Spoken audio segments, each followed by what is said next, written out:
double checking. You did pull up my Play-Doh slide, right? Play-Doh. Yes, Play-Doh. I did. But not Play-Doh. Play-Doh. Play-Doh. Outstanding. Yes. Yeah, I have it in the queue. We're going to go there. We're going to go all the way back to Greek philosophy. All right. Because liberty without compromise, we study them all.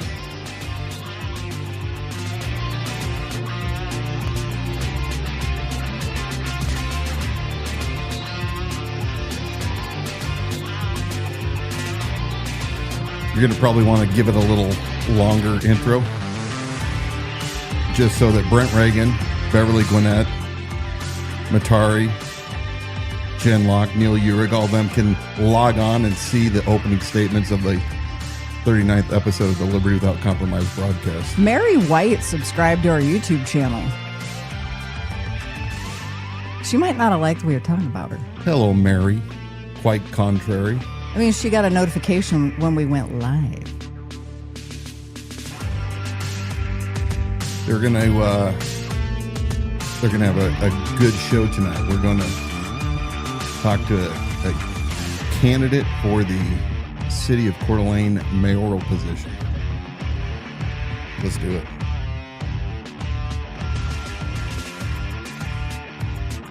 Welcome to the Liberty Without Compromise live stream broadcast. We are the only local liberty-minded program in Kootenai County where, we talk about a lot of good things.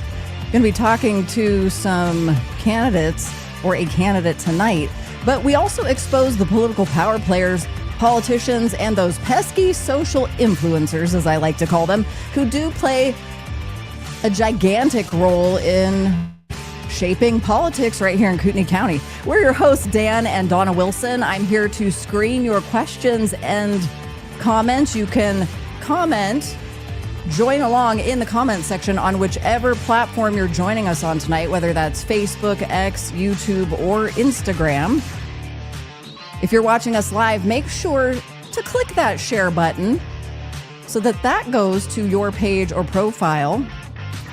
More of you watching tonight. And if you're listening back on our podcast, make sure to catch us live every Wednesday night at 7 p.m. This is an important reminder. Opinions expressed are ours only, not necessarily that of any of our advertisers, sponsors, affiliates, or our guests. That's the important note. Tonight on Liberty Without Compromise, we're going to sit down with John Pulispher. He's backstage right now. He's a candidate for mayor of Coeur d'Alene. We're going to talk about his vision for the city and what better CDA, his slogan, better CDA, what that really means. That's not all. Tonight on the Bureau of Bootlickers, we expose a local pastor for operating a fake online identity to influence politics here in Kootenai County. And we connect the dots to the KCRCC's rigged vetting process, including Hayden City Councilman Tom Shafer's shaky endorsement of Sheriff Bob Norris. That happened back in 2024, where he said Norris's so-called performance, well, he touted Norris's performance. Norris's performance includes a failed helicopter program, a secret ALPR surveillance launch, and lawsuits for violating citizens' rights. It's an action-packed episode. Thanks for joining us tonight. And now, ladies and gentlemen, here's your host, Dan Wilson. The Liberty Without Compromise broadcast, episode 39. For those of you who are just joining us, welcome. For my friends who have been here from the beginning, it's good to see you. All across these fruited plains, the mountainous west, all the way across to the East Coast, and even down to Australia. If you love liberty, this is the show for you, because we bring everyone back continually, whether or not you are a Christian, whether or not you are whatever your belief. If you're an American and you care about being an American, you have to come back down to this thing called liberty, and that is our rights as found in the Bill of Rights. Now, the Bill of Rights did not give us this gift. In fact, it came from, natural law. If you subscribe to natural law, that means that you understand that there is a creator who created every human being and they have equal worth. And that does not change no matter borders, language, or culture. here in America, we believe that everybody has the right to life, liberty, and property. We do not compromise our liberty. And so we're going to continually talk about all things liberty related. Now, I ran for sheriff last year in 2024, right here in Kootenai County, against incumbent Republican Bob Norris. I was a Republican who, because of the KCRCC and their crooked fixing of their vetting and rated candidate forum, I jumped ship. I was not going to allow them to sink me after observing the bullshit that they participated in right from the get-go, from the start of the gate, right out of the gate.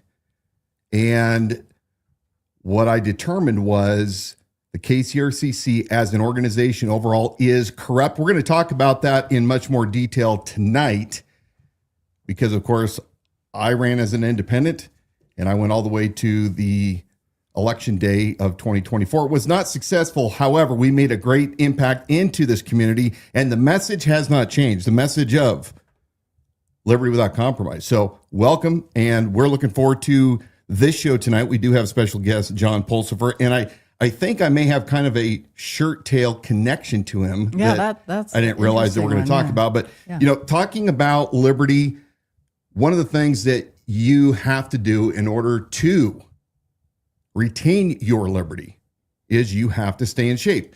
Now, if you watch this show for any length of time, you know that I'm pretty adamant that you, unless you have some physical ailment like Ty, isn't his name Ty?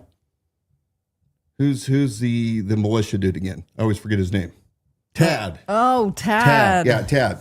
You know, if you're like Tad and you got a disability, then that doesn't count. But everybody has to stay in the most well-conditioned state that you possibly can.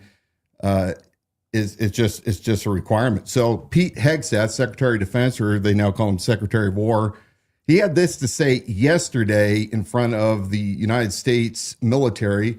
They joined all of the generals together. Here's what he had to say about the fitness standards of the U.S. military.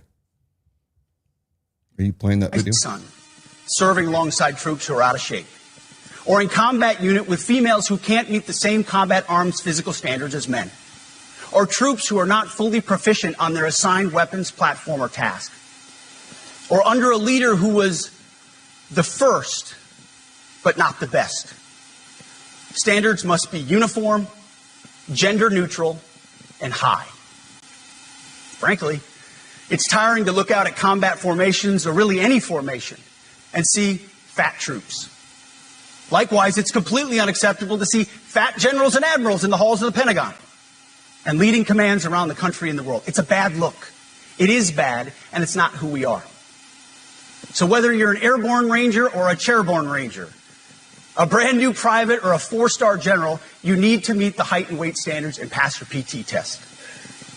And as the chairman said, yes, there is no PT test. But today, at my direction, every member of the Joint Force at every rank is required to take a PT test twice a year, as well as meet height and weight requirements twice a year, every year of service. Also today, at my direction, every warrior across our Joint Force is required to do PT every duty day. Should be common sense. I mean, most units do that already. But we're codifying it. And we're not talking like hot yoga and stretching. Real hard PT, either as a unit or as an individual.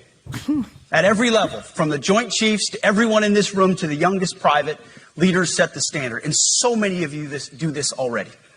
Active, Guard, and Reserve. Yeah, I absolutely cannot argue with anything that he said. It is embarrassing to see generals that are obese, to see people in the ranks that are actively serving that can't even fit into a standard uniform. Absolutely unacceptable. But let's talk about right here in Kootenai County. You know that I was a cop for 12 years, and I maintained my physical standards every single day because my life depended on it, and so did the lives of those that I protected and served. And yet, one thing that I did note when I was, especially at my last agency, many of the officers were not fit.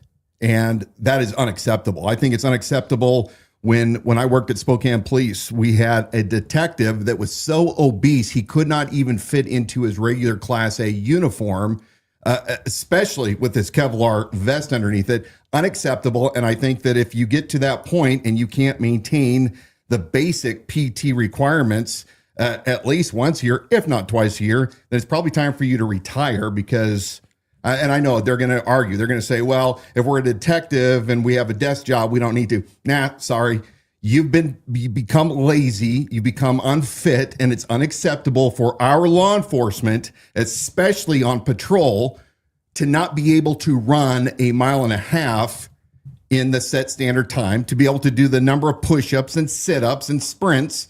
It's just unacceptable. So my position is that law enforcement needs to raise the standard, just like we're seeing lay down right now in the United States military. I mean, I would take that to make that personal, just be a challenge to every one of you. If you've let your health slide, this is not a health and fitness program. We're going to move past this, but when you're fat and out of shape, I mean, there's no way around it. You're fat and out of shape. It trickles down and has a negative effect on every other area of your life. I would say even down to your finances, your spiritual life.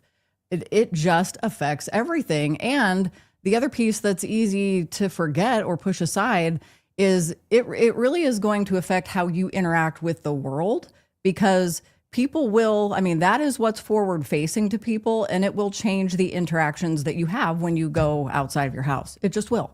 And being physically prepared, pushing yourself physically, we all know that we're in a tough time in our world. We've spent, we talk about it until we're blue in the face, but some of us aren't doing the bare minimum to prepare our own selves physically, which changes your mental state.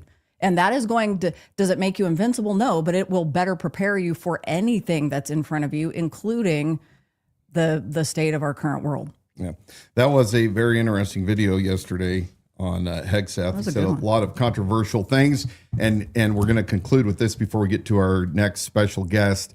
The military has to be unleashed to be able to be the warriors ethos, as Hegseth said.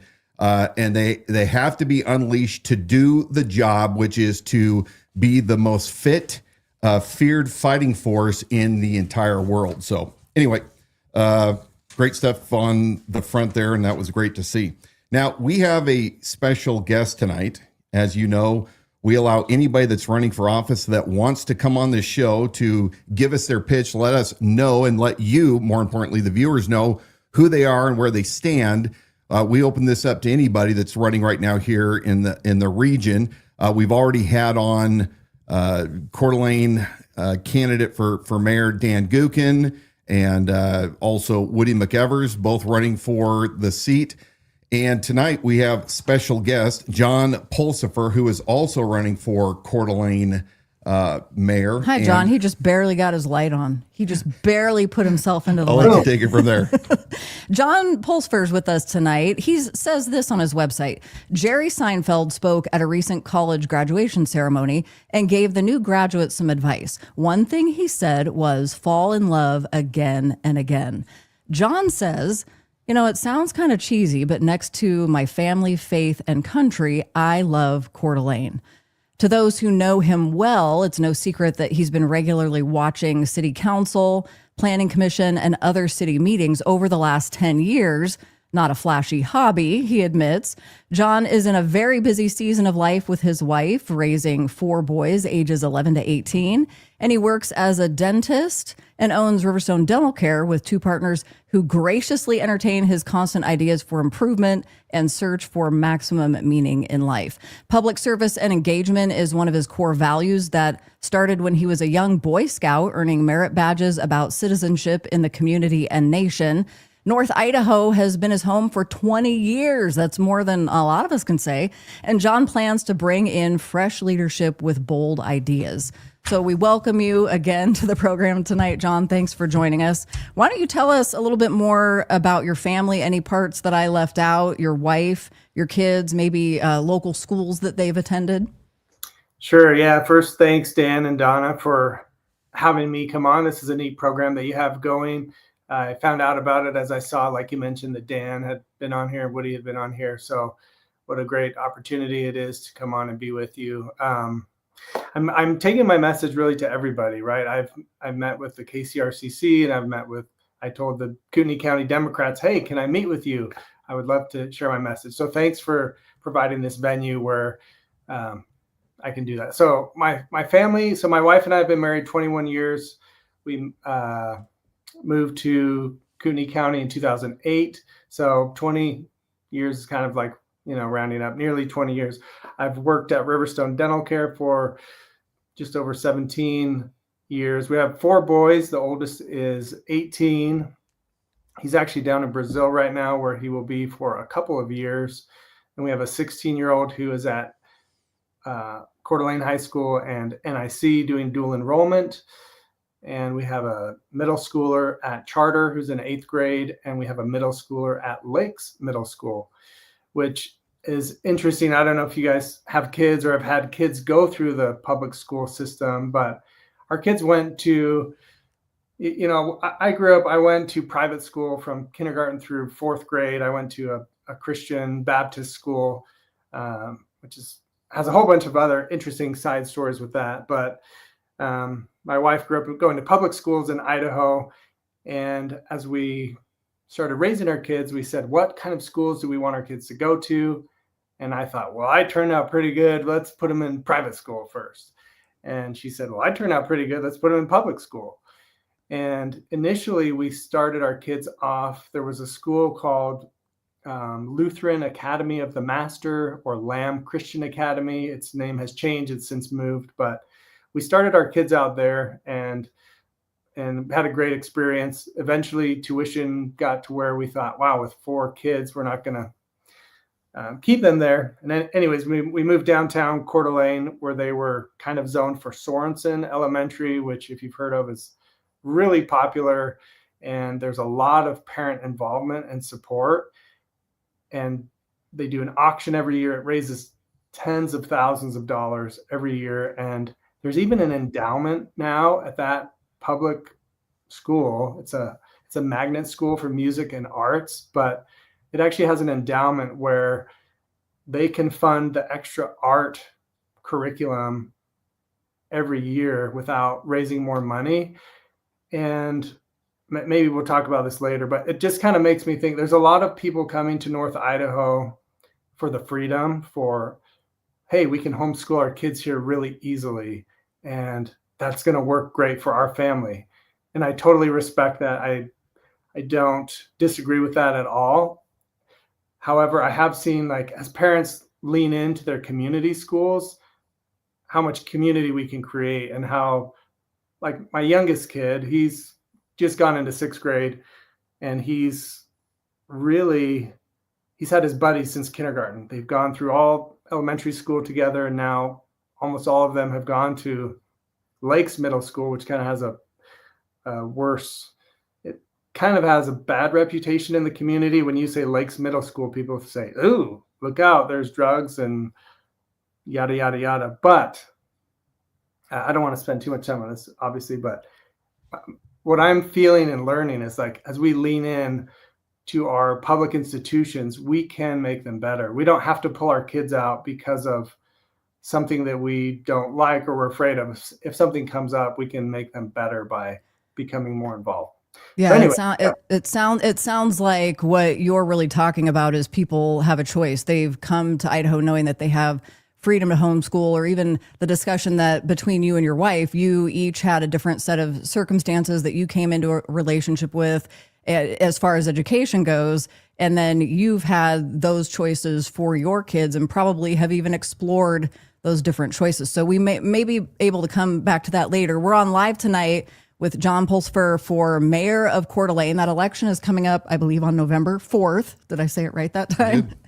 And so a reminder for those of you joining us live, we've got some questions coming into the comment section. Dan and I have got questions for John as well, so we're going to move through this as quickly as possible. But you can put your questions in for John right there in the comment section, and we'll get those over to him.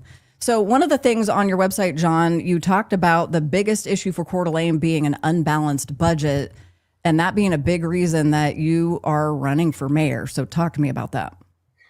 Yeah, so this year the city council just passed a budget that spends $1.8 million more than the city is taking in.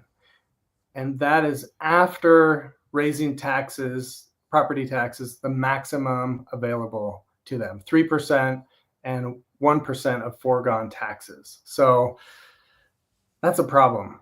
Last year, it was $2 million. So 2 years in a row, we have this budget that doesn't pencil out. And the reserve funds that the city has is shrinking. It's getting below levels. Recently, the city finance director presented to the city council with the budget a projection going forward. If we keep raising taxes the maximum every year, and spending only goes up 1%, which I don't know about you guys, but year over year, 1% increase in spending is not really realistic. Inflation is more than that every year. And the cost of living adjustment raises that our first responders are likely going to need, it's going to be more than 1%. But she showed that with the 1%, and it's not a pretty picture going forward. So we have to fix the budget. We can't keep relying on the homeowners' property taxes to cover the difference. It's already not enough. So we have to have a different source of revenue. And the idea I put forward is putting a hotel tax on every hotel, every short-term rental stay, short-term rental permits. The fees have to go up. Right now it's $180 per year for someone to maintain a permit for a short-term rental. So if we collect money from hotels, short-term rentals, we're collecting money from tourists who come and use our streets, our parks, even our first responder services. And as they pay more, then we can help balance the budget. John, where do you think that money is bleeding from right now? If you were to, I assume that you have looked at these budgets. Do you have a sense as to what is really causing the arterial bleed? Well, I really trust the city staff. I trust them. I trust that they're doing a good job in presenting that. And what they're saying is that we've cut back as much as we can. Again, we'd have to look at that, but that our per capita city employees is as low as it's been in 10 years. And the biggest expense for the city is people. It's first responders, police, fire. And so I'm not sure that cutting is the right answer, cutting costs. I think really it's a revenue issue. And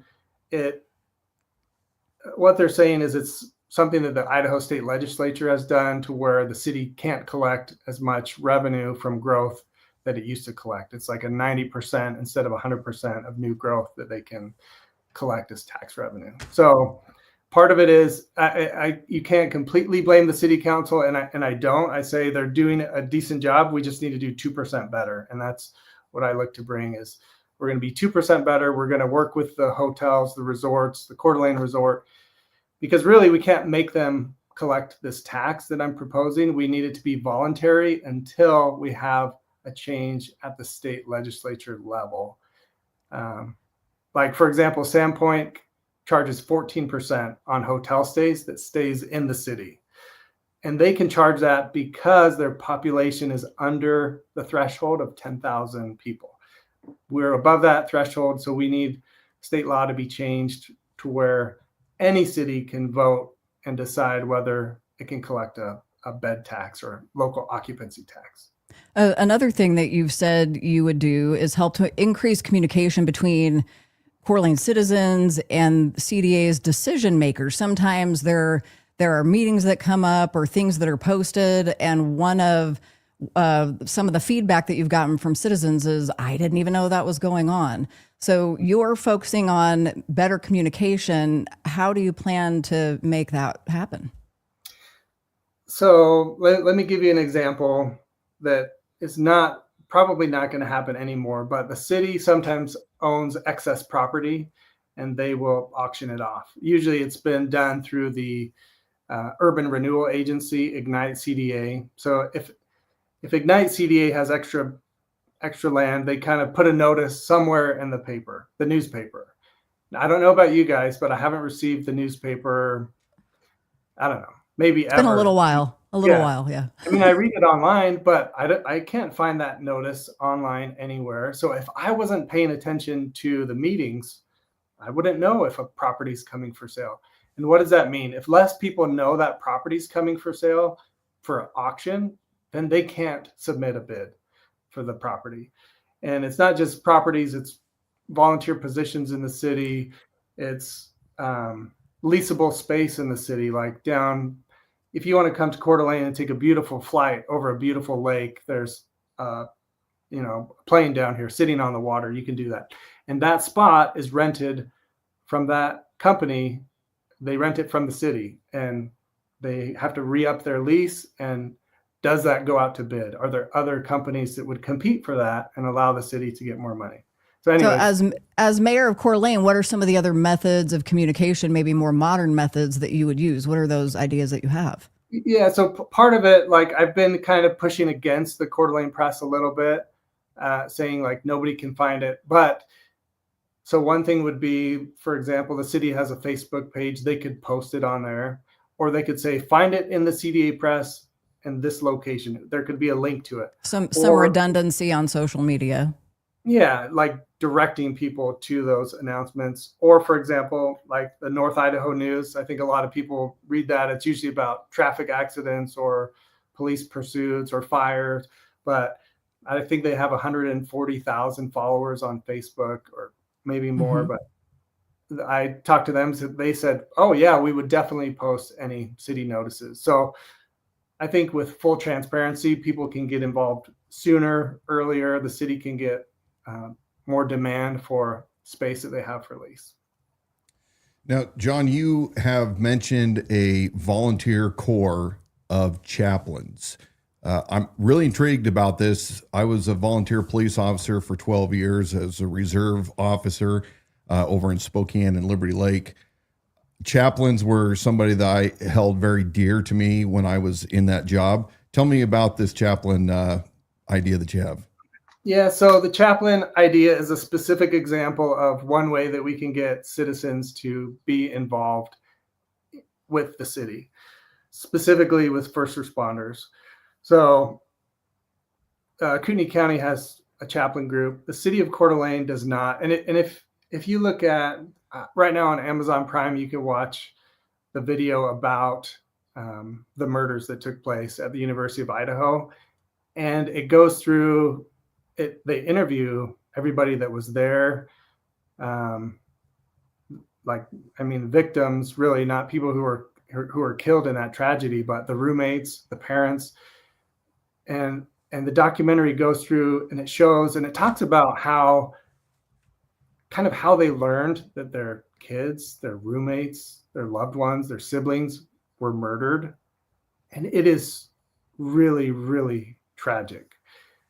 And I think about the police officers who are showing up there to that terrible scene, and they have to figure out what happened. I cannot imagine the burden that is on those police officers and other first responders as they go. I mean, you know, Dan, but I can only imagine, but I know that they have a huge job to do. And if we are expecting them not only to manage a crime scene, but victims who are there, and then family members of victims who have been killed, there is a huge opening and a huge gap to where we have tons of faith leaders in our community who care not only about people in our community, but about the first responders. They are the people who keep us safe. And if we could get people to step up, you probably know, I mean, you mentioned you were a volunteer. I know that we can have people step up who will work as volunteer chaplains. They'll be on call. If there's an accident with a death, they will show up to be there with the police officer to handle the things that the police officer right now has to do themselves as well. Like, okay, let's go notify this person's family member about the death, or let me stand here with this person who was in a car accident and the person next to them is dead, I'm just going to stand here and be with them in case Now, I comfort them in any way. when I was working, yeah, absolutely, those were very beneficial. But my question for you relating to this is, have you had a discussion with Chief White yet about your idea, and what has his response been if you have? I have not spoken with Chief White about that. No. So do you feel as a mayor that you would more or less influence him to bring that on with the department, or how would you implement that, since the chief largely controls the operations of the Coeur d'Alene Police Department? Yeah, I mean, I'm hopeful that he would see that idea and appreciate it. I have talked with one fairly prominent pastor in our area who mentioned to me that he doesn't think that the Coeur d'Alene Police Department wants that. I've also heard that he may be retiring sometime soon. I mean, I like Chief White. I think he's done a great job. I think he is a good police chief, but certainly I wouldn't come in as like a dictator saying you will do this. But it's, sure. I think if the police department feels like they don't need it, my argument would be, if you don't need it, well, I think that the community does. Sure. Meaning people need an opportunity to interface and to serve with our city staff, and especially our first responders. So, I mean, yeah, it's something that I think we can work out. And if he does have concerns, I'd be happy to figure out what they are. And obviously it's like, who are these chaplains? Who qualifies? What would prevent volunteer A from being one and allow volunteer B to be one? So there's definitely some things that have to be worked out. We're here tonight with John Pulispher running for mayor of Coeur d'Alene.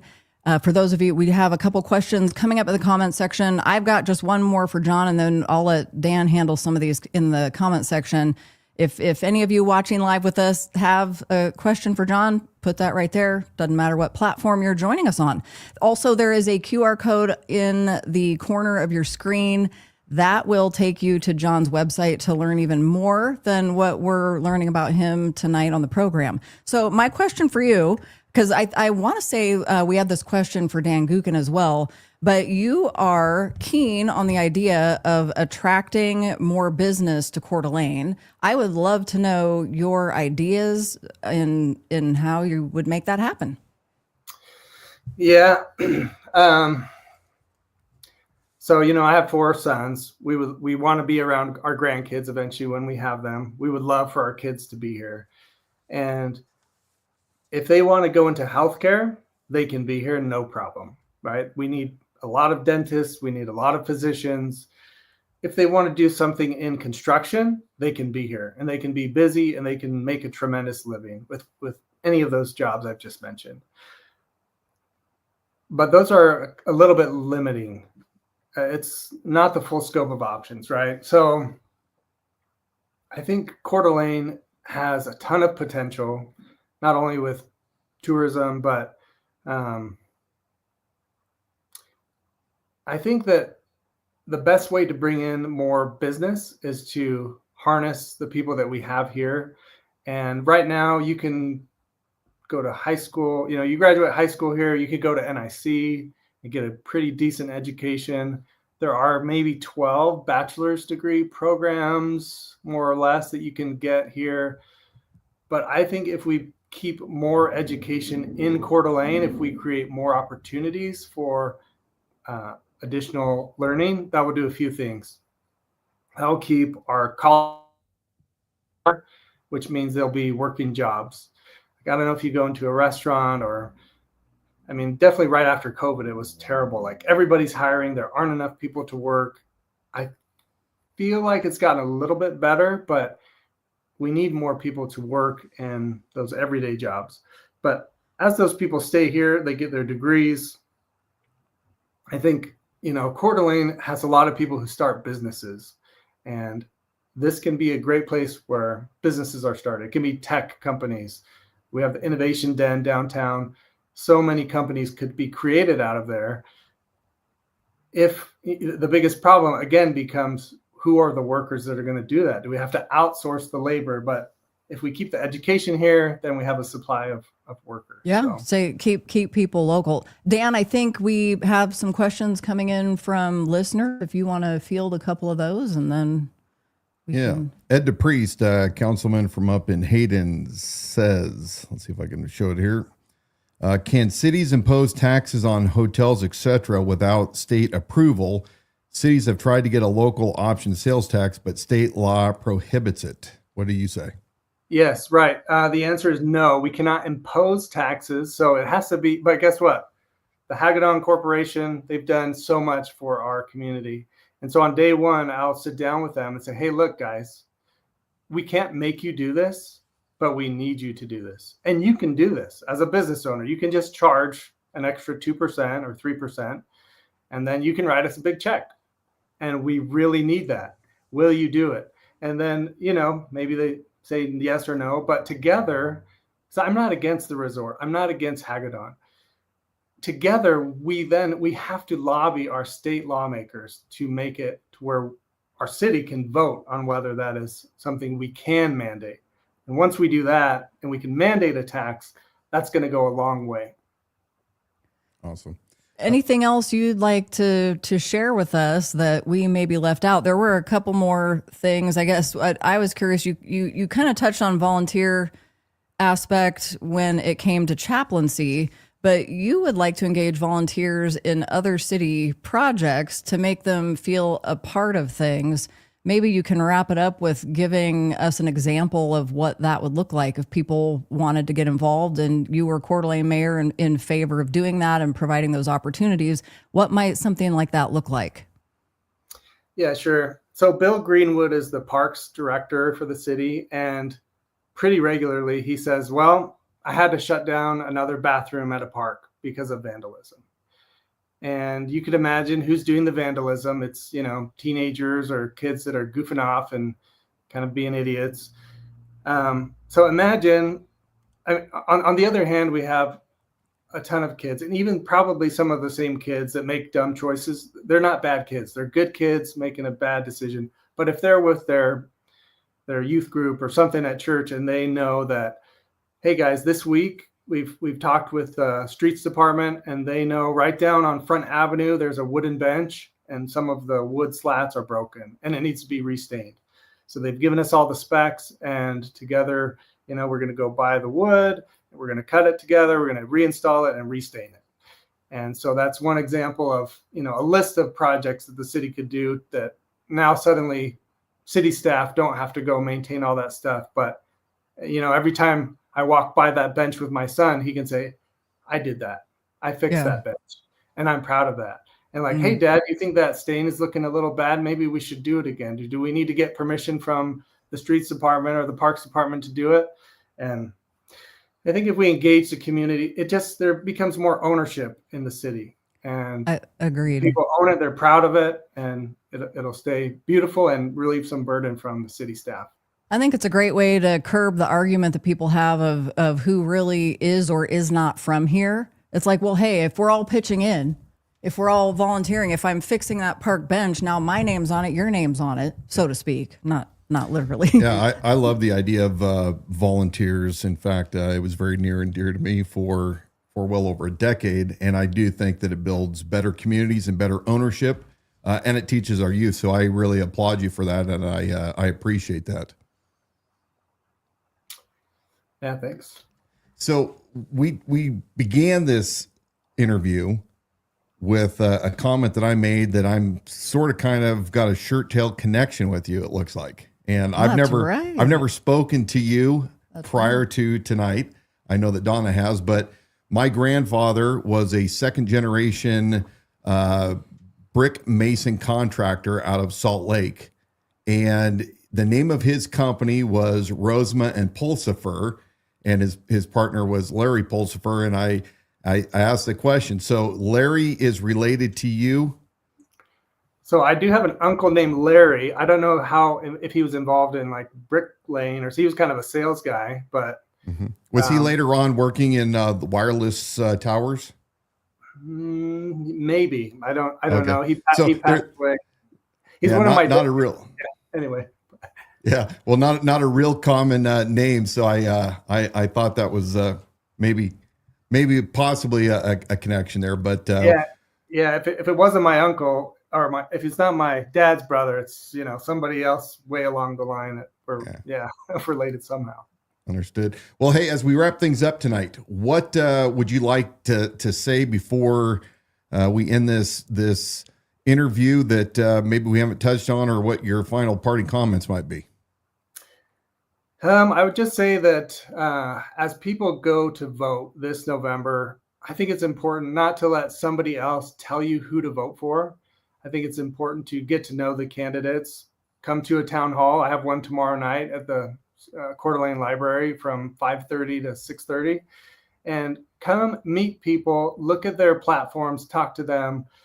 Don't just look at a paper card that comes in the mail and says, hey, vote for these people. Because honestly, like, Woody's great, Dan is great, but they are kind of more of the same. And I really feel like we need some new leadership with fresh ideas and,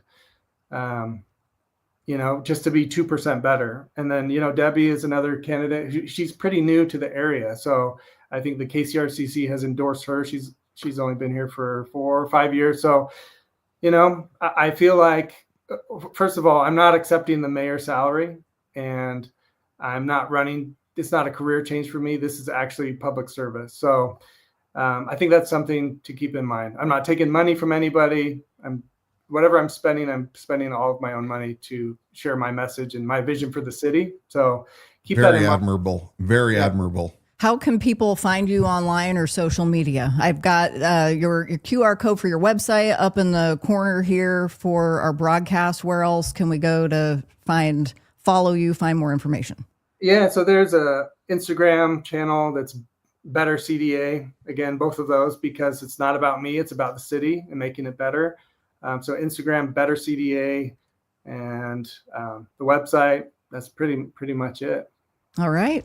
Well, we thank you so much for reaching out and being willing to come on the program and let us know who you are. And those were actually very excellent words about our community and voting citizens to take the time to get to know the candidates and not use a cheat sheet to do that.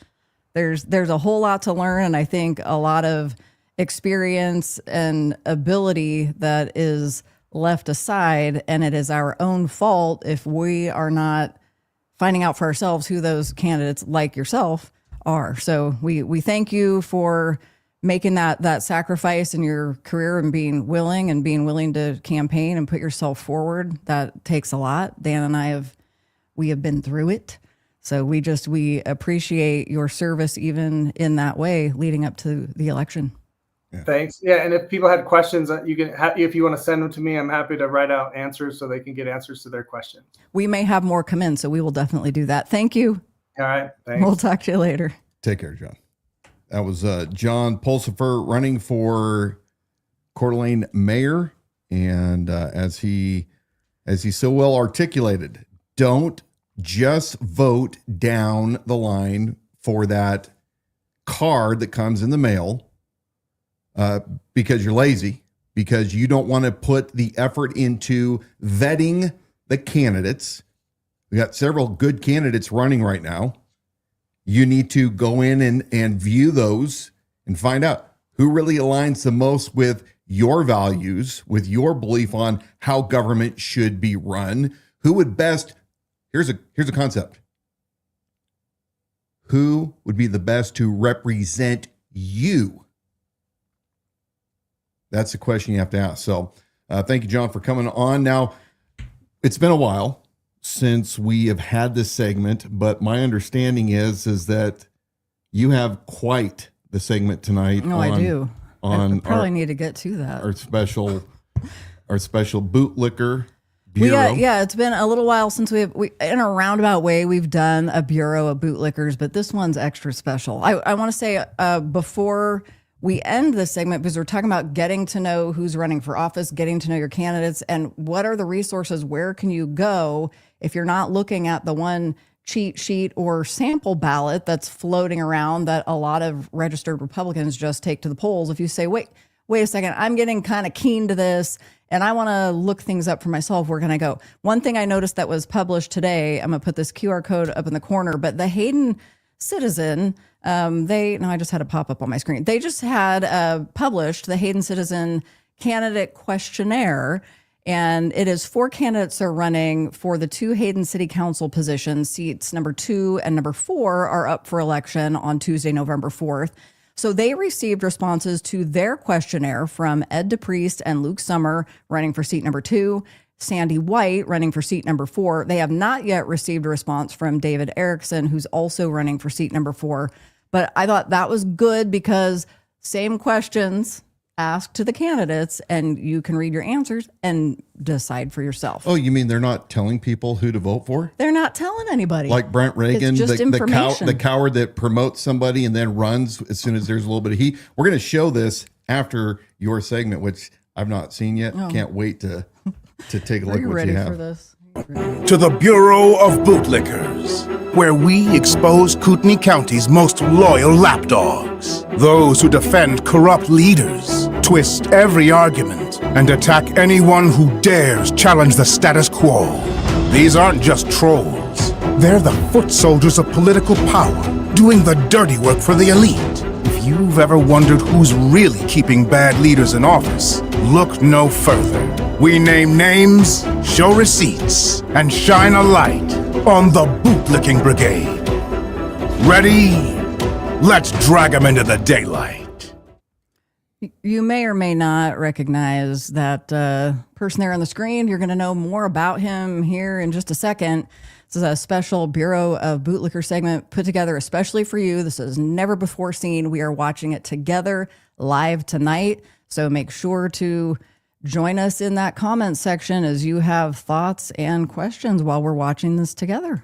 Specific about something right here at the beginning of this segment, and that is that I believe Pastor Matt Irving of North Star Baptist Church right here in Hayden, Idaho, is a fraud. I'm going to tell you why. You then can decide for yourself. He presents himself online as Henry Middleton. That's a sock puppet account that he uses to attack critics and seemingly defend the Kootenai County Republican Central Committee. Irving pretends to be just another voice in the crowd, but he's not. He's deceiving the community and hiding behind a fake identity to manipulate public opinion. This isn't just dishonest, it's deliberate, it's coordinated, and it's dangerous. Henry Middleton first appeared in a local freedom group under a post where Liberty Without Compromise exposed the KCRCC's rigged vetting process. Instead of debating fairly, Henry dismissed the report as whining. When challenged, Henry doubled down, running defense for the KCRCC, painting critics as complainers and steering attention away from the corruption itself. But Henry Middleton isn't real. He's the online alter ego of Pastor Matt Irving, a man who preaches honesty from the pulpit while practicing deception behind a keyboard. But that's what we're called to do. In humility, count others more significant than yourselves. Sock puppet accounts are a tool of manipulation. They create the illusion of public support. They manufacture credibility, and they silence critics by ganging up on them. And this is exactly what Henry Middleton did. Now, why would a pastor need a fake account? Because if Matt Irving posted these comments under his real name, the community would know that he's a pastor and probably shouldn't be conducting himself this way. They'd also likely see his ties to Brent Reagan, the KCRCC, and other political operatives in Kootenai County. Now, this isn't free speech. It's a calculated attempt to deceive voters and influence the local political narrative. Who is Matt Irving? Matt Irving didn't grow up in Kootenai County. He arrived here around 2020, already an established businessman. Before stepping into the pulpit at North Star Baptist Church, Irving co-founded System Go IT, a California tech firm that benefited from PPP money during the pandemic before merging with KME Systems as part of a multi-company rebrand. His background? A long resume, snowboarder, entrepreneur, MBA, and now conveniently pastor. But don't let this polished biography fool you. The same man who tells congregations he's a shepherd of souls is also online posing as Henry Middleton, lying to his neighbors, deceiving his community. And of particular interest to us, he's defending a corrupt political machine. There's another layer to Irving's story, one that raises questions about honesty. Public records show he owns at least 4 listed properties in Idaho. One of them, here in Kootenai County, carries the homeowner's exemption. That's a tax break available only if the property is your primary residence. But the assessor's office lists Irving's mailing address in Bonner County. Reports indicate that his real home base may not be in Kootenai County, which is the residence where he's claiming the exemption.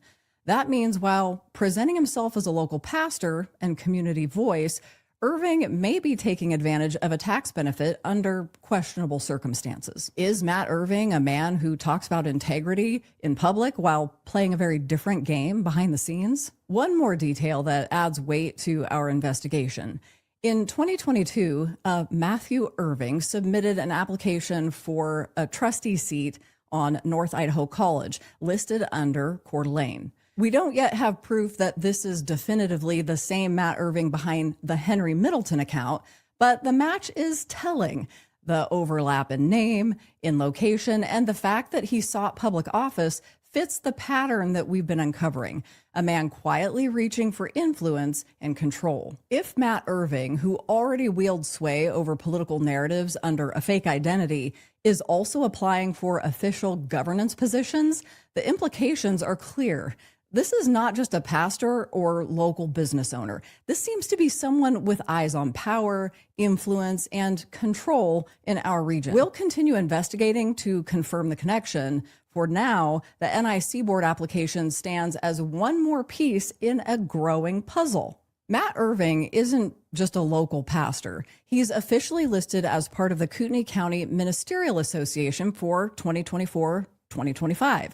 That's a network of pastors and churches that plays an outsized role in community life. This association has influence in civic spaces, including who delivers prayer at city council meetings and how faith leaders are presented to the public here in Kootenai County. For Irving, being in this ministerial circle might not just be about fellowship.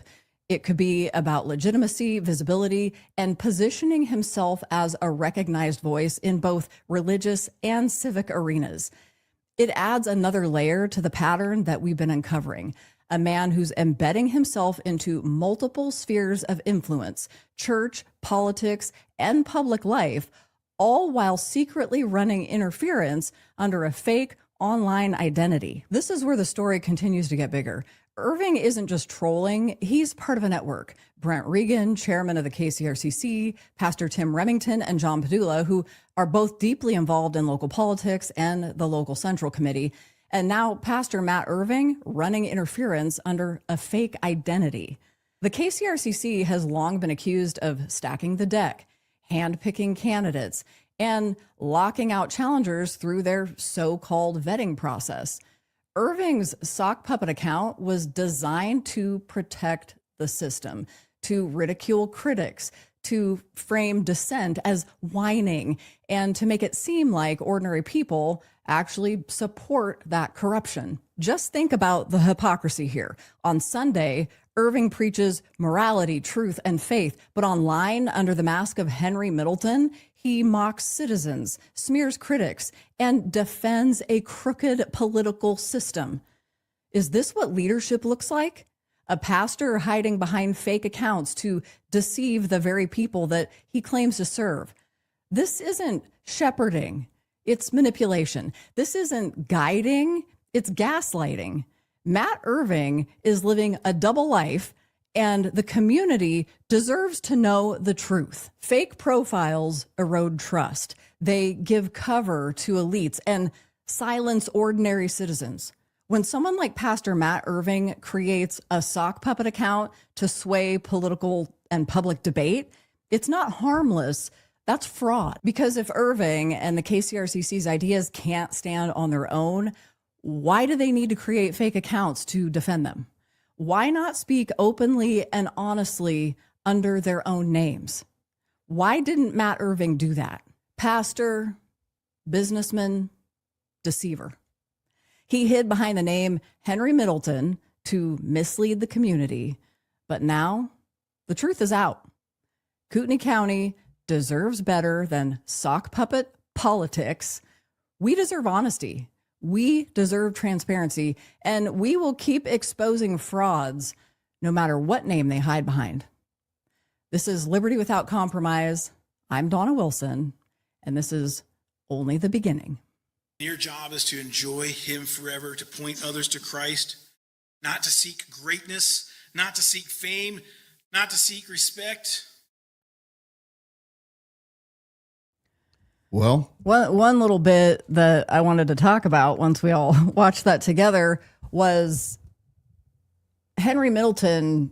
Before I was even working on this piece, I mean, it all happened in pretty rapid succession because I think the original conversation took place last week.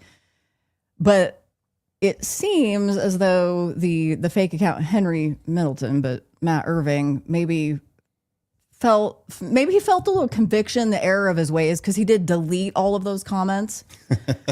He was a little too late on the draw, though, because I got my screenshots. Well, why do you suppose, though, it gave him the tip to remove them? Because I don't think that he just removed them because he all of a sudden was slain in the spirit to do so. That he had a conviction from God. He may have had a bit of a tip off. We had Amy Fonstrom and I were just merely asking questions. I always do my best to stay above board, and I will engage with somebody to bring them back to the point and say, if the argument was on a piece that was exposing the shoddy vetting process of the KCRCC, which is what it was, there's the name calling and the belittling, which is what he was doing. And I was just making an attempt to bring it back around and say, what is it that's being exposed in the video that you agree or disagree with? Somewhere in there, I do know there was another gentleman that was in the conversation, and he says, you guys, I think that Henry Middleton, it's hard to say without an eye, but he says, I think Henry Middleton is a fake account, which, I mean, I already knew. I already knew that. So, I mean, I think he just realized he'd come to the end of his goading, or, whatever. He knew it was exposed for being a fake account once he saw that. Well, I'm getting really fed up. As somebody who has followed Christ my entire life, I'm getting right up to the rim of the cup, sick and tired of these frauds that are claiming that they're shepherds, and they're nothing more than 2-bit con artists. And I'm going to call out 3 that I believe are 2-bit con artists. Paul Van Noy. You may have heard my Power Player Pastor podcast that came out in January of this year, and his treatment towards me, a man that he had never met, but the gaslighting and the falsehoods that he stated about me, including claiming that I threatened him, which we showed was absolutely not true. But Paul Van Noy is the same one that told people that he's pretty important and a big deal, and that maybe I didn't work hard enough to get his attention and buy him a steak dinner. He's a fraud. I heard somebody told me this week that he makes over $400,000 a year. Don't know if that's true. If it is true, shame on him. The other ones that I'm going to call out is John Padula, who lied about me during the campaign, and when confronted about it and shown the proof, he doubled down and did not make it right. John Padula, the same one that took Bob Norris hunting last week for bears, as I've been told. The other one is Tim Remington. Tim Remington, I have the recorded conversation from the very beginning of my campaign where Tim and I were talking, and I said one F-bomb, not even calling him, I just used it. And he knew that what John Padula was spreading to the community, saying that I had cussed Tim Remington out, he never corrected the record, even when months later we gave him every opportunity to do it, and he has never repented from this. These men have never repented for what they have done right here, just to me, let alone to the hundreds of other people in this community that are undoubtedly being abused by these pastors and other staff of these churches, so-called churches, and it has to stop. a video that you and I have been watching, a documentary, is The Religion Business by Nathan Apfel. Yeah, thank you. It's so good, you guys. Look, here's the deal, folks. And we're not going to stay too much longer on this, but here is the reality. Churches in America have become corporations. They do not report their earnings to the IRS. The IRS won't touch them. And inside each one of these organizations, they have auxiliary groups. And this is not the model of Christianity that Jesus taught in the Bible. And I'm fed up with it.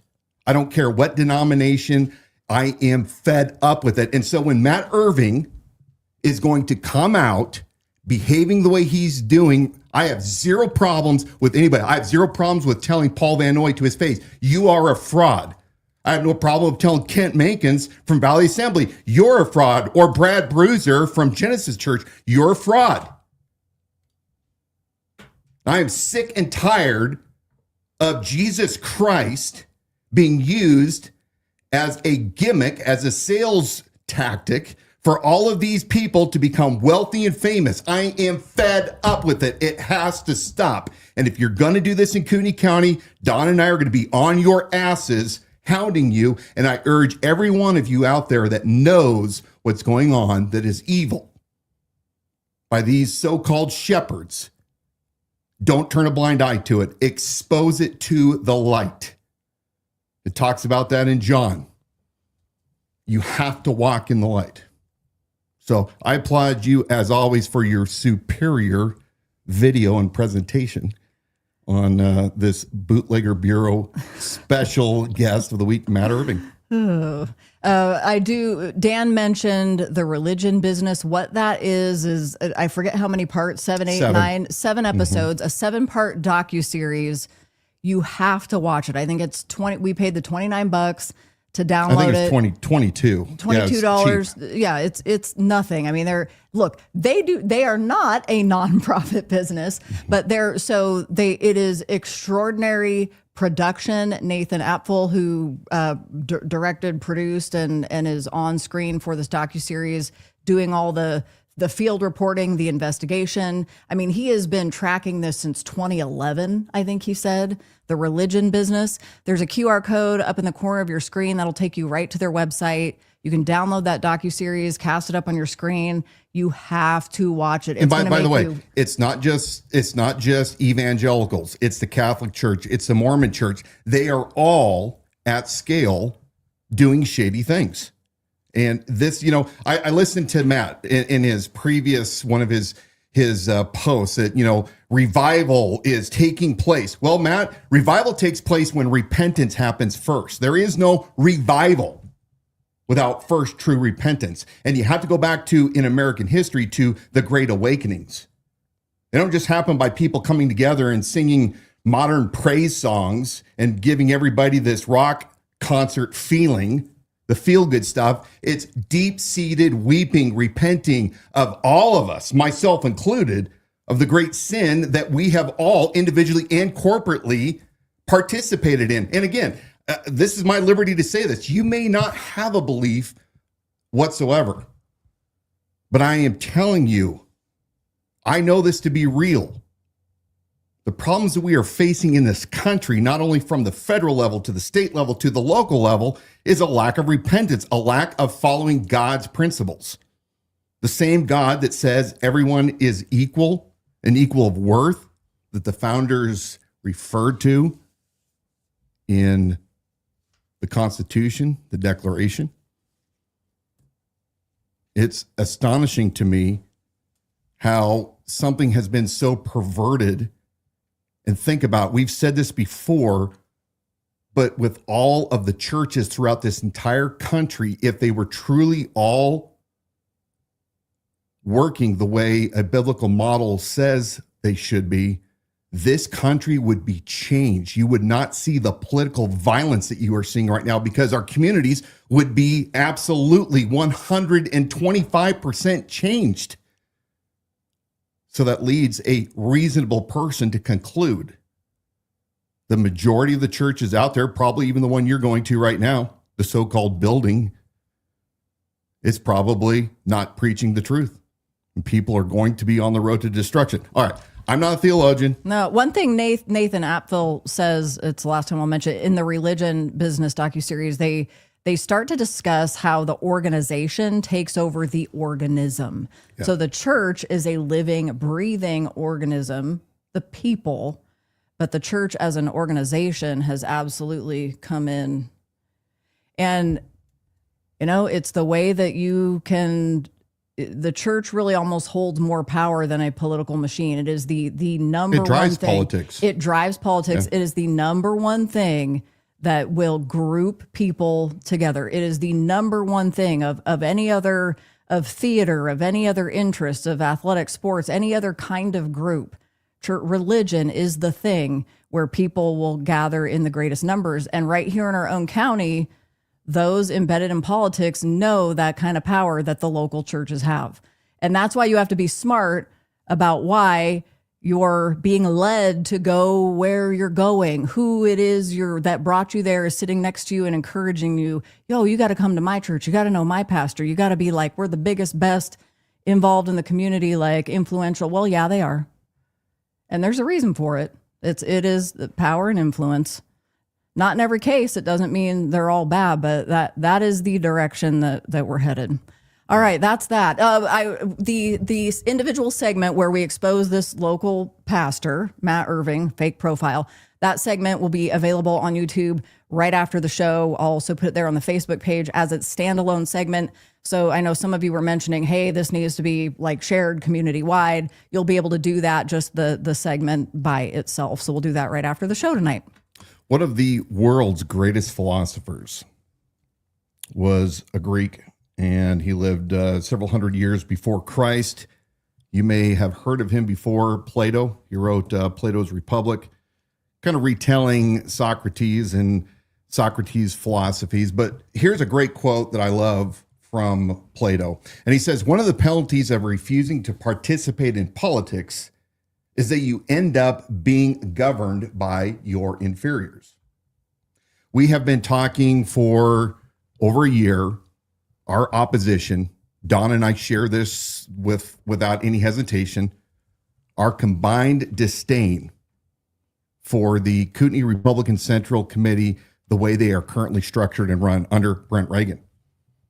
And we have seen time and time again their failed ability to present good candidates in their vetting process, which I believe, despite what Tyler says, Jeff Tyler, should not happen. There are plenty of other good organizations in this area. Watchman's Ministry. What was the Hayden one? The Hayden Citizen. It's just a local online paper, and they printed that candidate survey. So, it's not appropriate for a Republican Central Committee, the party right here.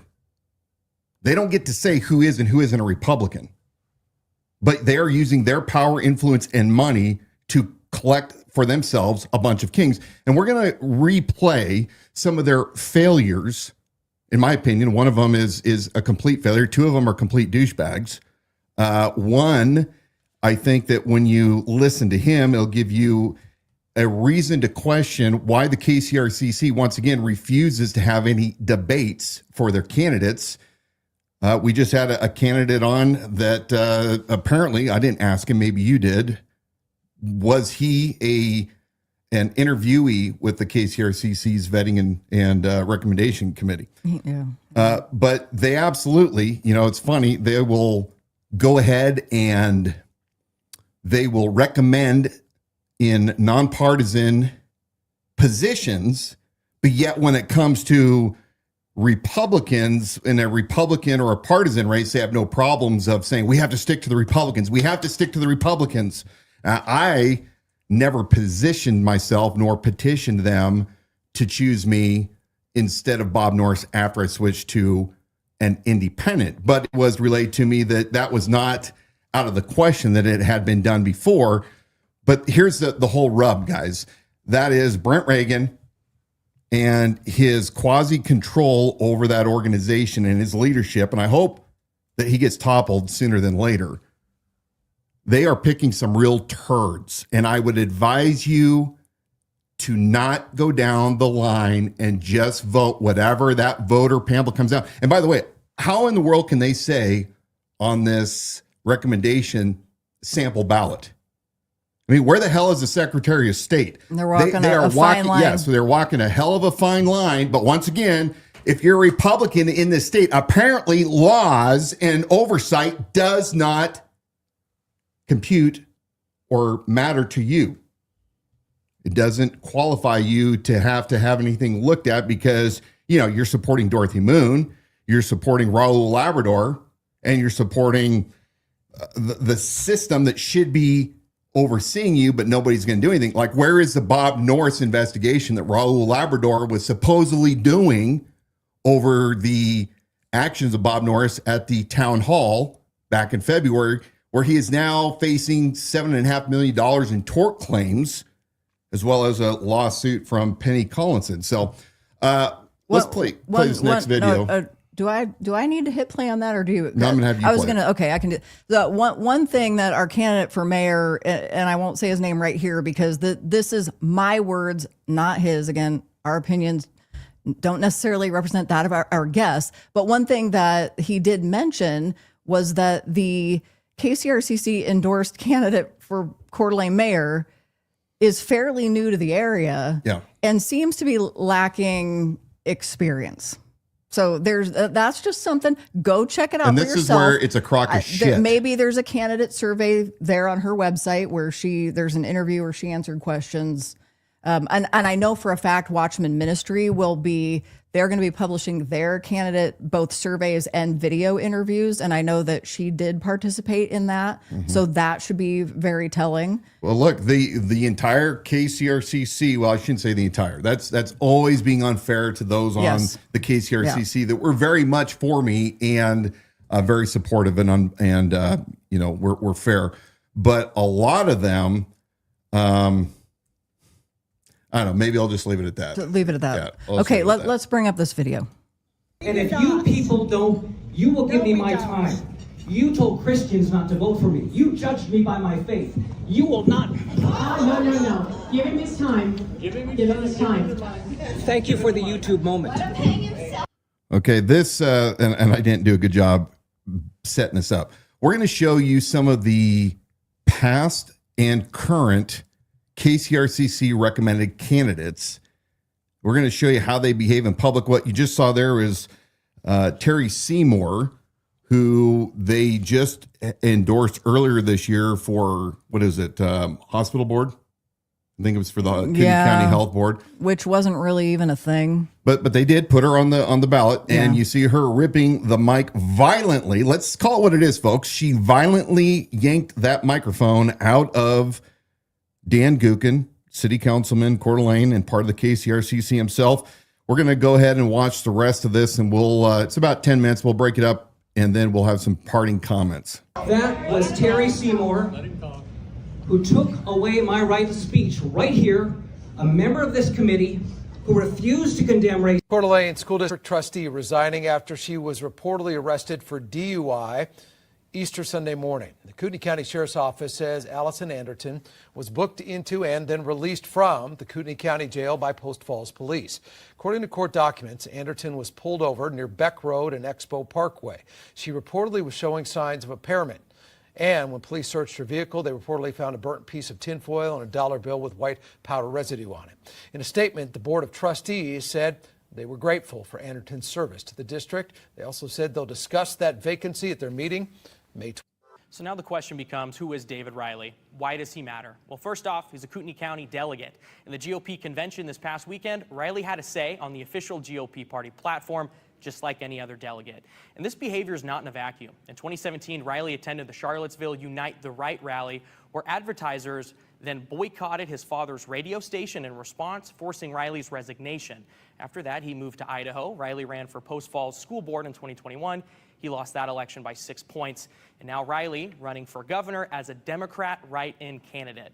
So in Idaho, he is involved, Brian. This is a person that matters, and he's a person who's in charge of things. And I know you reached out to the Kootenai County Republican Central Committee to ask him about his involvement up there, how he became a delegate to the GOP convention under their county, by the way. What did Brent Regan have to say about that? Yeah, when we talked to Brent Regan, he didn't even believe that Riley was involved in this. He says he doesn't believe it at all. In the world of deep fakes, I think was his language. He doesn't believe Riley had anything to do with this. He also didn't denounce this act. I said, if somebody did do this, is this a problem? He said, well, homeless people got fed. But, I mean, the argument would be just because Luna and his campaign handled it well and took these people in doesn't mean that it was necessarily okay. As far as him becoming a Kootenai County delegate, he says he signed up. And what Brent Regan told me is, it's hard to fill seats sometimes, and if you're signed up, you'll probably get a seat. That was essentially the language used in the phone call. The other thing that was interesting is he tried to distance himself by saying, well, he's running for governor, but as a Democrat. Well, yeah, that's what I said, too. I said, you can't completely disconnect yourself from this. You were the chair of the Kootenai County GOP. This guy is a delegate in Kootenai County for the Republicans. He says, well, he's running for governor as a Democrat, basically saying, not my problem. Yeah. Brent Regan. So we're going to go a little bit on the background. That was a segment on Dave Riley. Now, this segment, I think about 2022, maybe 23. But Brent Regan, in essence, supported this guy after the fact, and we'll talk about what he was exposed for, but he was hired by the Idaho Freedom Foundation, which Brent Regan is the chairman. They help with the legislature develop policy for families until that was discovered, and then he was invited off. The KCRCC had already endorsed him as a Republican for Post Falls School District. So what happened in this clip was there was the big a convention, I believe, down in Pocatello or Twin Falls, one of those two, I forget.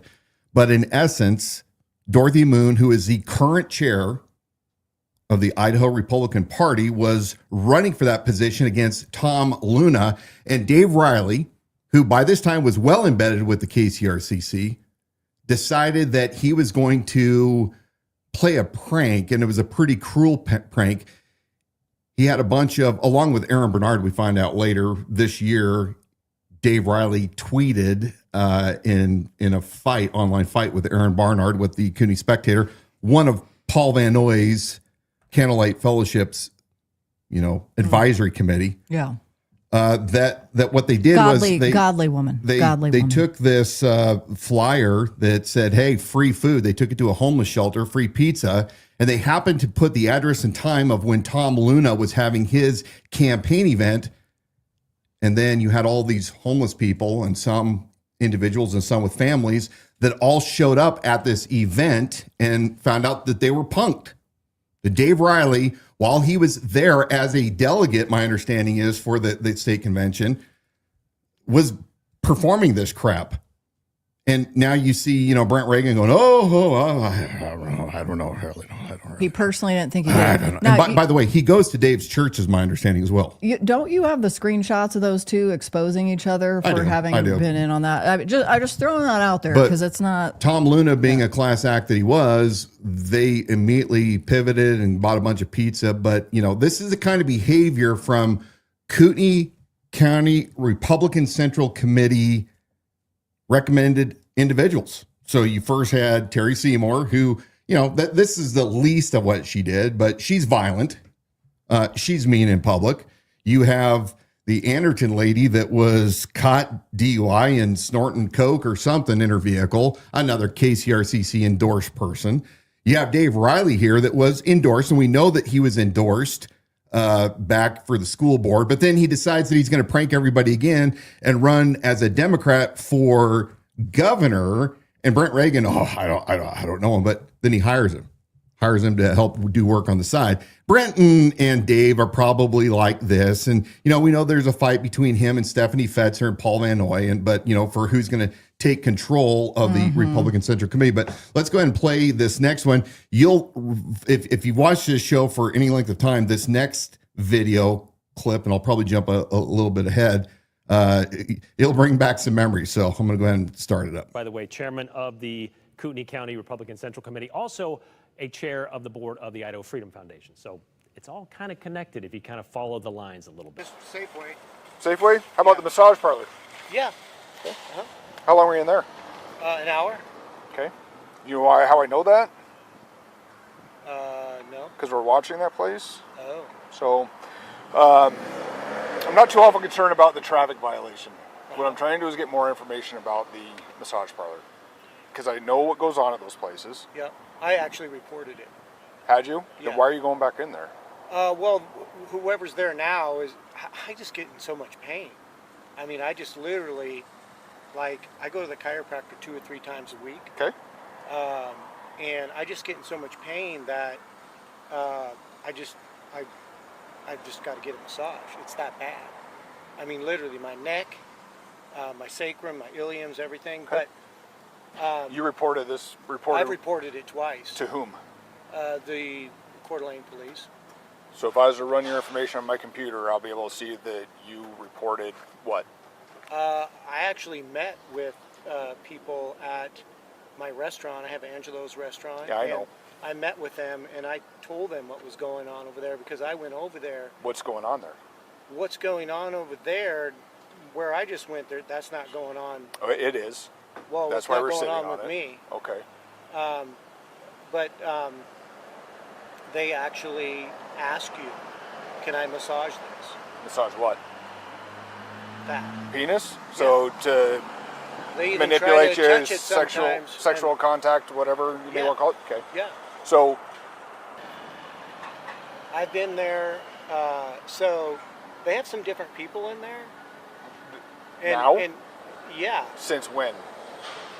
Probably like, I don't know, 3 weeks ago or a month.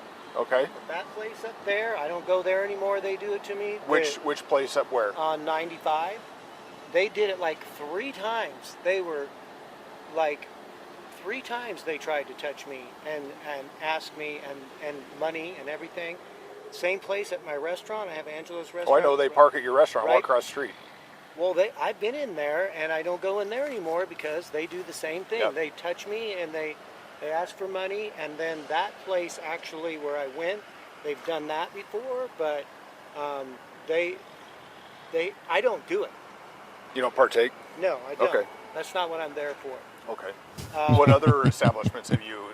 Well, I went to the one in Post Falls. They do the same thing. They're terrible. They do it like 2 or 3 times. It's like they're upset you don't, want to do that. What? How much did your massage cost you? $100. No, it's like I gave her 105 because she's incredible. Okay. She What is the base rate? The base rate is usually like 70. Okay. So you give almost 100% tip? No, I gave her $105. I gave her a $35 tip. I told you why I go. Okay, so once again, we're talking about these great quality candidates that the KCRCC is just hell-bent that they are taking their position to fill these various offices around the county, all the way from what Angelo right here was running. The position he was running for was the Water Sewer Board. And he even admitted in an interview, I believe it was with the Inlander, that he doesn't even really know anything about water and sewer. But, hey, and he even said the other lady was more qualified. But this is the shit that Brent Reagan and that horrible vetting rating committee concocts as candidates. They don't care. They just want warm butts of people that will do what they tell them to. Well, and back in that newscast that you showed earlier in the clips you have put together, that one of the comments that Brent Reagan made to the reporter there was that we don't have a whole lot of people that are willing to serve, willing to run. So chances are, if you're in line to do that, you're going to be in a position to do it. Well, okay, how do you explain the people then that are being pushed aside and not allowed to be part of the vetting process, qualified candidates that you don't even want voters in the county to even know about? So what you have to understand is once you rate and vet somebody, you own that person for perpetuity. So you own the lady that was the drug addict on the school board and got caught DUI snorting. You own Terry Seymour and her violent tendencies. Again, she's a woman. We're all equal. Remember, she needs to be called out for what she is. She's a vile, violent, hateful woman. Then you have right here, you have Angelo Brunson, who after we showed this video, after it was brought to the vetting committee's knowledge that Angelo was saying the things that he said, never charged with a crime, but voluntarily giving statements to law enforcement who were conducting an investigation to Asian massage parlors in Kootenai County. They eventually shut him down. And they still decided that we are going to own this guy. He's our guy. We're not going to distance ourselves, but we're going to double down. Let's watch the rest of this. Okay. I mean, unbearable pain. I get that, but there's physicians for that, not I go places to my that regular massage therapist. I go to a chiropractor 2 or 3 times a week. And you go to a regular massage therapist 2 or 3 times a week? I go either there or I go, sometimes I just have to go. Okay. It's bad. I'm gonna jump ahead a little bit here. What they usually do is they touch your penis and they... At the other establishments? Yeah. Okay. Every single one, they do it 2 or 3 times, and they almost get upset that you're not... I've heard that. And it's like... The 2 gals that were in here, there's 2 of them, right? How old do you think they are? Well...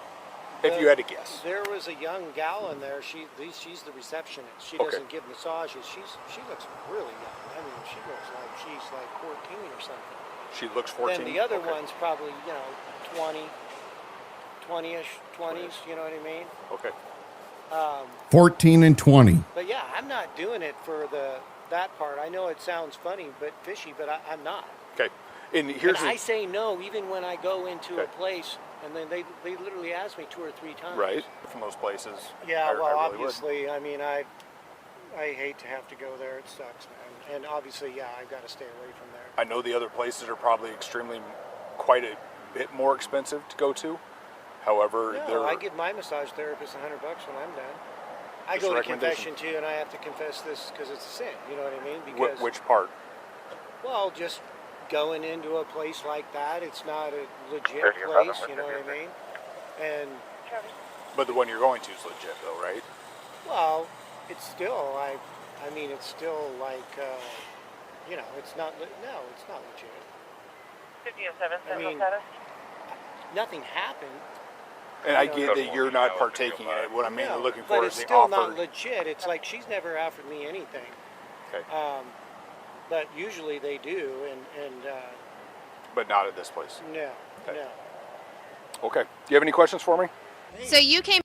So pretty disgusting. My opinion, personal opinion.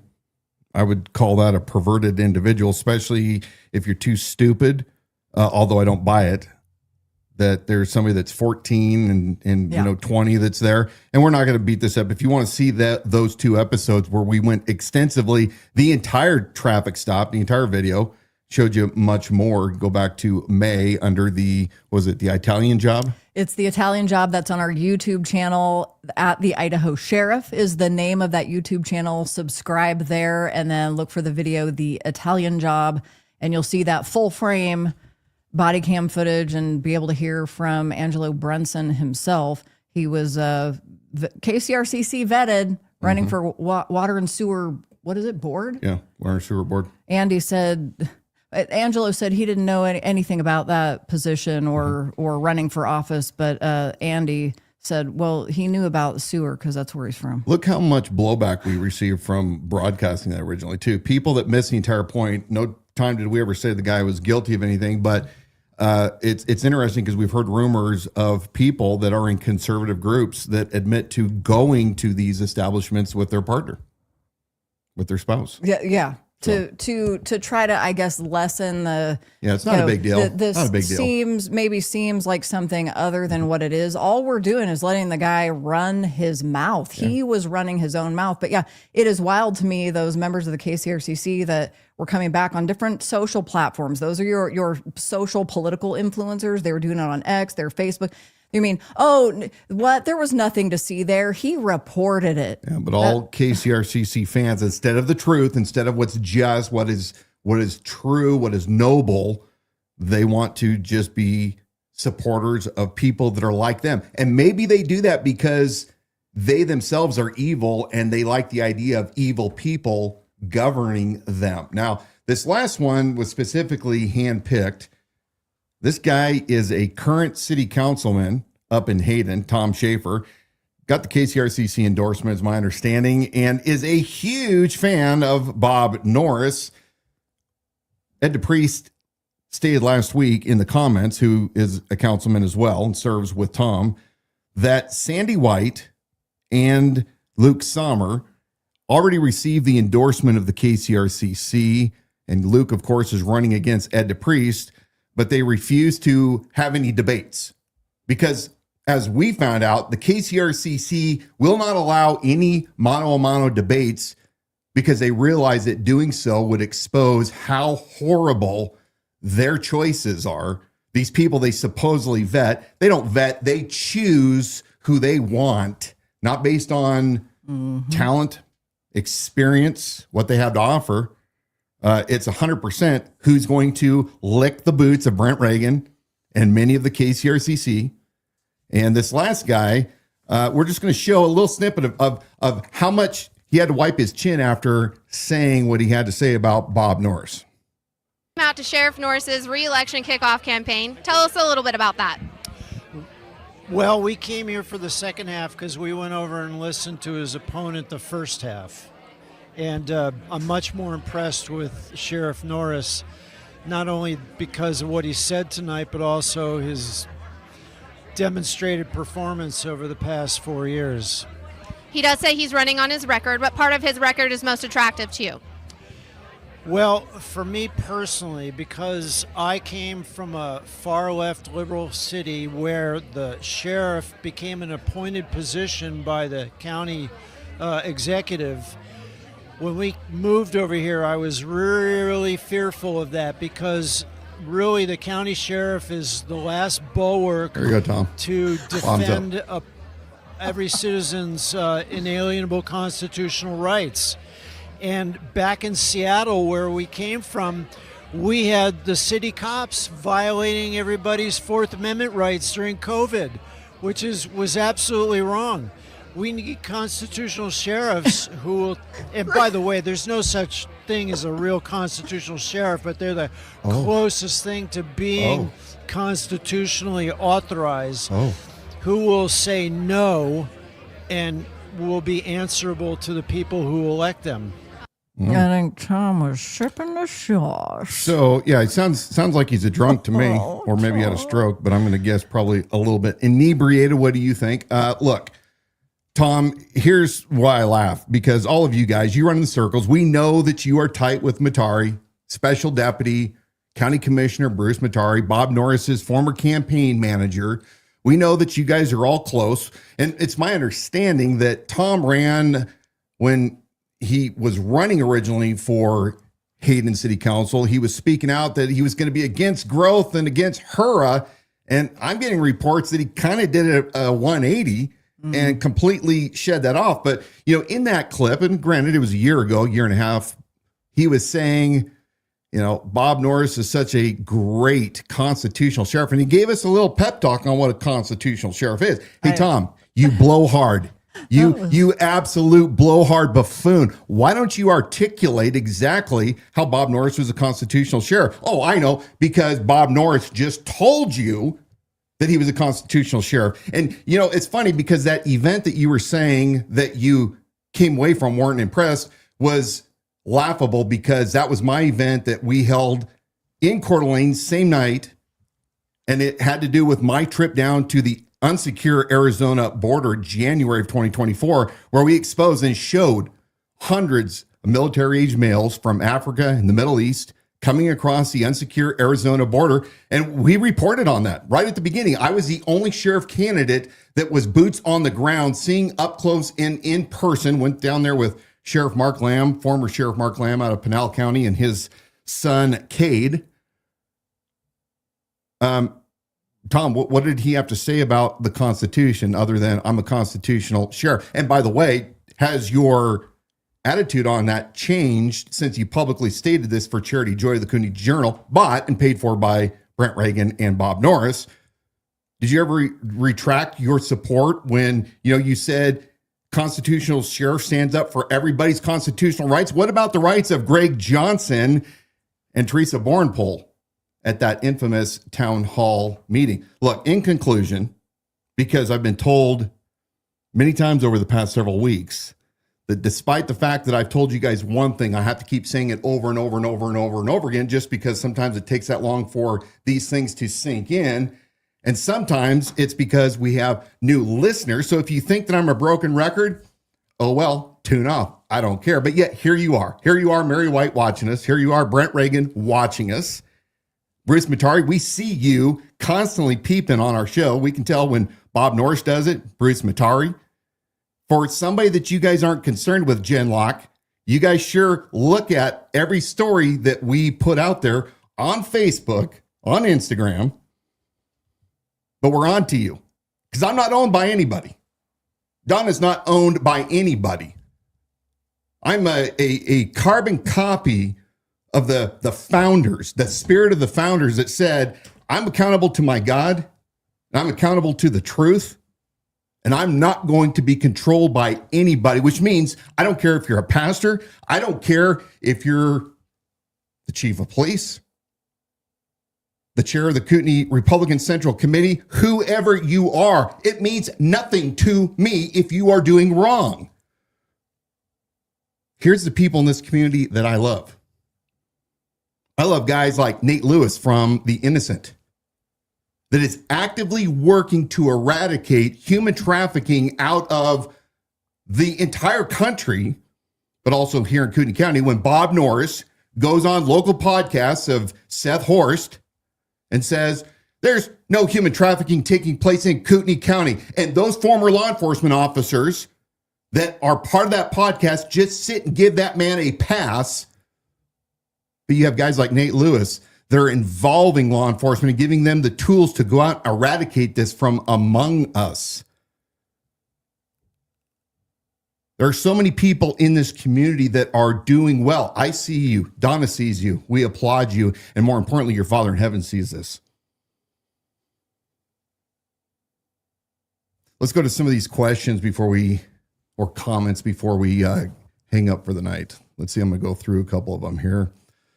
Let's see. How about this one from Ed DePriest? How would you like to host a face-to-face debate between Somers and DePriest? Somers can't prove what he says with verifiable facts. His answers on the Hayden citizens are total fantasies. Ed, I don't know if you were asking if we would. I think that is, I hadn't seen that comment before, and that's the way I read that. Hell yeah. And I would love, for lack of having a live local public debate between candidates, we here at Liberty Without Compromise offer that we can be a live stream platform to host those debates and do it fairly without bias and have candidates really show who they are. I think that Luke is somehow involved with the town hall debacle too. It kind of seems that way. I don't have hard evidence, but I didn't realize he'd been around. I was flipping through pictures on the Central Committee's Facebook page, and I didn't realize he'd been around since before the last election. So I don't know what all positions he's been in or what his legacy is, where his resume. Some of those things, but he doesn't have to answer to any of that. Yeah. Right? And probably Ed would smoke him. I know Ed has no problem standing up to Sheriff Norris when Sheriff Norris goes into his rampage and screaming matches. BZ Saloon, our friend BZ. Hey, brother. Thanks for sending this in. I wish you guys would stop hedging your feelings here. I hope someday you'll emerge from your shell. Spoken, well noted, my friend. Thank you. I get it. Yeah. I get it. I always like BZ. Let's see. Ed DePriest once again says, let's see if I can get it on here correctly. Did it go away? Hold on. You had some that were started. I think that Ed asked, okay. I think that was one. For yeah, there was something about, he asked whether or not I'd like to see a picture of Luke Sommer and Dave Riley together. Oh, yeah. Yeah, absolutely. Earlier Send it into us. Would love to see that. Yeah. For those of you who've been wondering, I have taken a step back from posting. Frankly, I don't post on my personal X account or Instagram hardly at all. So if you've been trying to get a hold of me through any of those direct messages, I'm not ignoring you. I just don't check them anymore. Yeah. But if you do have questions or comments, you want to get in touch with Dan. He's not completely out of touch. He's not unreachable, but you can email us at info@libertywithoutcompromise.com, and that will always get through. It's just not quite so immediate. Ed DePriest, check out his sheriff report where his family called law enforcement. I'm assuming he's talking about Luke Sommer. I think I will. If you have an approximate date and time, that would be awesome. I'll take a look at that. Yeah, so look, again, folks, this whole KCRCC is a major sore point with me. And it was because right out of the gates, the very first kickoff event that I had back in December of 23, to tell you how corrupt this local Republican Central Committee is, 2 of the vetting members, actually, I think there was 3 of them, but 2 for certain, and a couple other KCRCC board members came to my first event. I already had a heads up that Terry Seymour and Nina Beasley were going to try to set up questions to try to, discredit me off the bat, as well as County Commissioner Bruce Matari, whose wife was the chair of the Republican Women's Federated. Republican Women's Federated. Yeah, he was there. He was the former campaign manager of Bob Norris, County Commissioner, and has a special deputization. He came to my event, tried to derail it, in fact, he lied about his comment on why my deputy reserve program wouldn't work. That was just the first kickoff night. And then from there, it began what was the next 30 days before I really realized what was happening. Ambushes at the pachyderms, no decorum, ambushes at the Reagan Republicans, the pachyderms. It was relentless. And then, of course, Nina Beasley and Terry coming to every event to ask the same questions, who happened to be on the vetting committee while they were also actively campaigning for my opponent, Bob Norris. This vetting thing, Jeff Tyler, my friend, I like Jeff. Jeff's a good guy. He supported me until Dorothy Moon got wind of it because Bob Norris cried like a little bitch. And Jeff had to recant his support of me. But Jeff, you're wrong. This is the most detrimental thing, and why true conservatives are going to lose bigly in Kootenai County. And as a conservative, I have zero room, zero quarter for the crap that you guys are pulling. And you're deceiving yourself, Jeff. You are absolutely deceiving yourself when you think that you are doing a good thing and that you are doing something that is moral and righteous, because, after all, you guys just make a recommendation, then everybody, lock, stock, and barrel, gets to vote on it by secret ballot. But you know darn good and well, especially, and I have the recordings. One of these days, we are going to release the recording of our last final vetting. What was that? What do you call that? The question? I don't know. I thought it was the interview. It was an interview. And we're going to show you how unhinged Nina Beasley was and how she just flat out came out and attacked me. So again, I've said this 100 times. We're going to say it probably 300 more times. Well, the reason this changes. The reason we're going to say it 300 more times is what you just said before. As much as we feel like we're repeating ourselves, we have new people jumping on every time we go live on Wednesday who haven't heard this before. Olivia just said in the comments, the sore point for me is so many people just blindly follow organizations like the Kootenai County Republican Central Committee. The point of hope, though, Olivia, is that I truly think that in this election cycle, there is so much upheaval going worldwide, nationwide, even within our state, and the inbred fighting. I do think the tide is turning. I do believe that we are starting to make an impact, put a dent in it, and it's taken nothing but just tireless toil. I mean, there are others. We are not the only ones doing it, but it is a small handful, and it is a thankless job. It is something that we are not paid to do. There is no funding. There's no big man in the sky but behind this putting us up to anything. So it's nothing but our own pure dedication, hard work, investigative research, and exposing this And we're stuff. aligned to nobody. We are not part of any organization. Well, then the beauty of that is you can expose evil where it's happening, and I may have to worry about a repercussion such as people who are doing evil coming after me to try to shut me up. But in terms of that, I have to worry what I shouldn't say, should or shouldn't, because of somebody's offended, or I'm not going to be able to pay a bill next month, or I'm not going to be able to sit at that table or go to that event. Or be on the ballot. Don't care. Yeah. Don't care. I want to say Candace Owens, we were watching one of her podcasts yesterday, and she made this statement. I wrote it down. And she said, how do you call yourself a Christian organization and not dedicate yourself to the truth? And I can even rephrase that, because you can even speak to a Christian organization, or also how do you call yourself a conservative organization and not dedicate yourself to the truth? When people have gone to pastors at candlelight and the altar and have voiced their concerns and saying, we want to expose the truth. How do you call yourself a Christian organization and not dedicate yourself to it? It's a lot of, well, I heard this, or I believe that, or my board of advisors said this, and their boots on the ground for me. They are not dedicated to knowing the truth and exposing corruption. They're just not. And remember, as we stated at the beginning of this last segment, Plato says part of the penalty of not being involved in politics is that you often are ruled by your inferiors. And I have to say, every person that I saw in that video tonight is my inferior.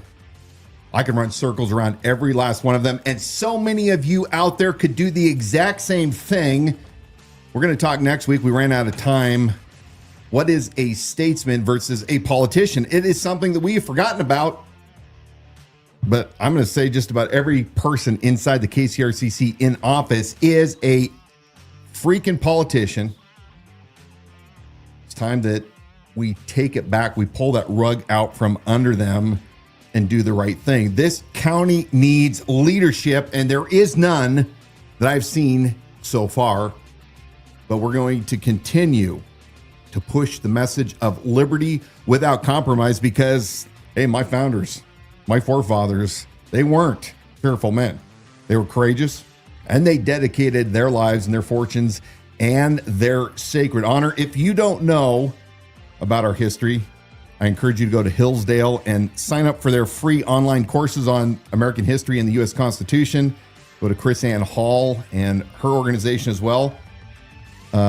We talked about the religion business. I hope, if you don't know him as your personal savior, I hope that you find the true Christ. That is Jesus. You don't need the buildings. You don't need the institutions. All you need is a belief in him and his word, and gather with others, pray without ceasing. He'll correct you when you need it, but most importantly, the Spirit will envelop you. And the Spirit is what every one of us needs in these extremely dangerous, tumultuous times. I can feel it every single day, but I want you to stay strong and of good courage. Jim, we're praying for you, and all the hosts of the others that are having difficulties. We'll see you next week.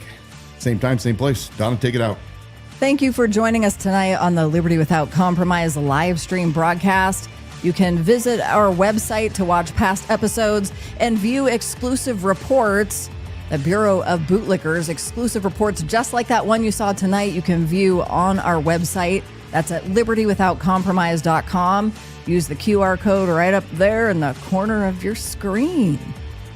For our podcast, you can listen and subscribe wherever you get your shows. A reminder that special Bureau of Bootlickers segment will be live on our YouTube channel just after we sign off the program tonight. So you're going to want to share that to your friends and family and fellow church members in the community. You got to know who these people are that you're dealing with. We're here to continue to expose those frauds, the political power players, politicians, social influencers, and pastors, unfortunately, pastors in this county. So Dan and I will see you again next Wednesday. Looking forward to it. Hey, get a chance, go up to Stella's up in Spirit Lake. I got my reward for tonight's after show, my Olmec by Foundation. A little bit of my favorite soap. Love this soap. If you're a guy and you don't want to smell like a pretty boy, they got some great scents up there. I love this Kentucky bourbon. And last but not least, we've been enjoying blackened whiskey. For those of you that want to know. Hold it close to your face. It'll be in right focus. Yeah, there you go. That's where you're in focus. I don't have it set to autofocus. Blackened. There you go. We're going to go have probably another finger or two and smoke a good cigar. All right. Good night.